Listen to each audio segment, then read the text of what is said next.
Welcome to SK குக்கிங்க. இன்றைக்கி என்னோடய ஸ்டைலில் தாங்க முட்டை கீமா எப்படி பண்ணலான்றது வீடியோக்குள்ளே போய் பார்க்கலாம் வாங்க. இந்த டிஷ்ஷு வந்துட்டு நீங்கள் சப்பாத்திக்கு தோசைக்கு சாப்பாடில் கூட சூப்பராக சாப்பிட்லாங்க.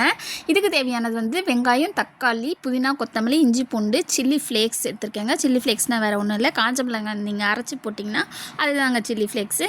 இப்போ ஒரு கடாய் வச்சுட்டு ஒரு 2-3 டேபிள் ஸ்பூன் எண்ணெய் ஊற்றிக்கோங்க. எண்ணெய் வந்து கொஞ்சம் தாராளமாக விட்டாலும் நல்லாயிருக்கும். நான் கம்மியாக தான் விட்டுருக்கேன். 2 டேபிள் ஸ்பூன் விட்டுட்டு அதில் வந்துட்டு ஒரு 2 பட்டை, ஒரு 3 கிராம்பு போட்டிருக்கேன்.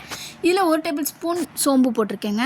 ஒரு 2 பெரிய வெங்காயம் கட் பண்ணி பொடிசாக கட் பண்ணி நல்லா வதக்கிக்கோங்க. கொஞ்சம் கண்ணாடி பதம் வர வரைக்கும் வதக்கிட்டு இதில் ஒரு கொத்து கருவேப்பிலையும் போட்டுக்கோங்க.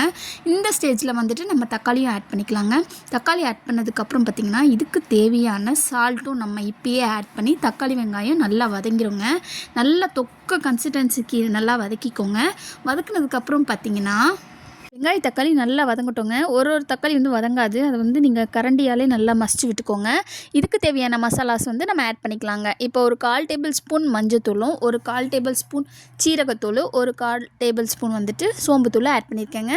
உங்களுக்கு பெப்பர் வேணும்னா நீங்கள் பெப்பரும் ஆட் பண்ணிக்கலாங்க. நான் ஒரு 1/4 டேபிள் ஸ்பூன் மட்டும் ஆட் பண்ணியிருக்கேன். இப்போ நல்லா இதெல்லாம் வதங்கினதுக்கப்புறம் தாங்க நம்ம சீவி வச்சுருக்க இஞ்சியும் பூண்டையும் சில்லி ஃப்ளேக்ஸ் ஆட் பண்ணிக்கலாங்க.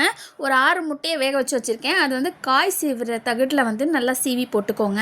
சீவி போட்டதுக்கப்புறம் பார்த்திங்கன்னா ஒரு 1/4 டம்ளர் அளவு வந்துட்டு தண்ணி ஊற்றிட்டு இந்த சைடு ஒரு பரட்டை, அந்த சைடு ஒரு பரட்டை அப்படியே சிம்மில் விட்டுங்க. சிம்மில் விட்டதுக்கப்புறம் நல்லா திக்காக வந்திருக்கும். இந்த ஸ்டேஜில் நம்ம 1/2 லெமன் பிழிஞ்சு விட்டு புதினா கொத்தமல்லி தூவி விட்டு நம்ம சர்வ் பண்ணி சாப்பிட்டோம்னா சும்மா சூப்பராக இருக்குங்க. இந்த டிஷ்ஷை பொறுத்த வரைக்கும் சப்பாத்திக்கு சாப்பிட்லாம், தோசைக்கு சாப்பிட்லாம், சுடு சாப்பாடில் போட்டு பிசைஞ்சு சாப்பிட்டிங்கனாலும் சும்மா அல்டிமேட்டாக இருக்குங்க இந்த டிஷ்ஷு.